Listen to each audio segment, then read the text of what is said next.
ہماری مہمان نوازی کی ایک وفاداریاں بھی ہوتی ہیں, باہر کی بھی اپنی وفاداری ہے, یہ ہونا نہیں چاہیے تھا. لیکن جس نے کیا ہے یہ پاکستان کی دشمنی کی ہے, یہ دو صوبوں میں منافرت کی ہے, یہ پشتون اور پنجابی کو لڑانے کی کوشش مذموم کی گئی ہے.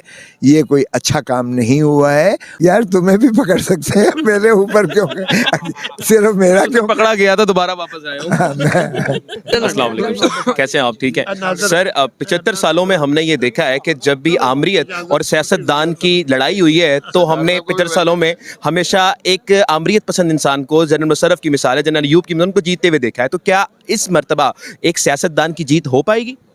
100% ہی ہوگی. دیکھیں یہ وہ دور ہے ہی نہیں, سوشل میڈیا کا دور ہے اس وقت. اتنا شعور آ گیا ہے عوام کے اندر, اور پھر خان صاحب نے جو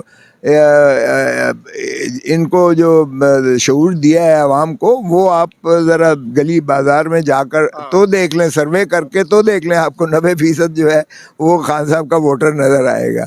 تو وہ بہت پرجوش ہے اور وہ منتظر ہے کہ ایک دفعہ 8 فروری کو الیکشن کا دن آئے تو صحیح, اور پھر انشاءاللہ وہ خود ہی حفاظت کر لیں گے اپنے ووٹ کی بھی اور بکسوں کی بھی حفاظت کریں گے, اور پھر نتیجہ انشاءاللہ پاکستان کے لیے بہتر ہوگا. شیر افضل مروت صاحب آپ کے مہمان تھے, ہائی کورٹ سے ان کو گرفتار کیا گیا اور اب ان کا پتہ نہیں کہ وہ کہاں پر ہیں, کیا کام کر رہے ہیں؟ کوٹ لکھپت جیل میں ہے, مگر میں شرمندہ ہوں کہ پنجاب کی دھرتی شرمندہ ہے.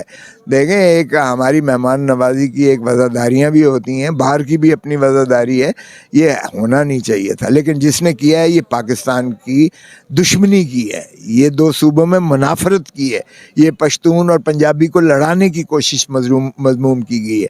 یہ کوئی اچھا کام نہیں ہوا ہے. اور یہ کہنا کہ اس کے اندر پوٹینشل ہے کہ وہ لا اینڈ آرڈر بنا سکتا ہے, تو یہ تو اس کی آڑ میں تو آپ کسی کو بھی پکڑ کے اندر کر سکتے ہو, اس کی کوئی جواز نہیں. جتنی مذمت کی جائے وہ کم ہے. تو سر یہ آپ نے بتایا جیسے کہ یہ پیٹیشن بن چکی ہیں اور بس سائن ہونے والے ہیں, تو یہ تو آپ کے پاس بھی آنے والے ہیں, کیونکہ شیر افضل مروت کی سب بات یہ لگ یہ رہا ہے کہ اب یہ آگ ہر وکیل کے گھر میں لگنے والی ہے.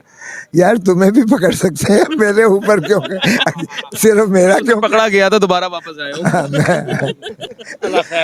تو چلتا رہتا ہے یار, یہ بدقسمتی ہے, ایسا ہونا نہیں چاہیے. بالکل بلینک پیپرز ہمیں تو, چونکہ میں خود حکومت کا بھی بہت عرصہ حصہ رہا ہوں, مجھے پتہ ہے بدقسمتی سے, مگر یہ نہیں ہونا چاہیے. دس از رانگ, یہ غلط ہے.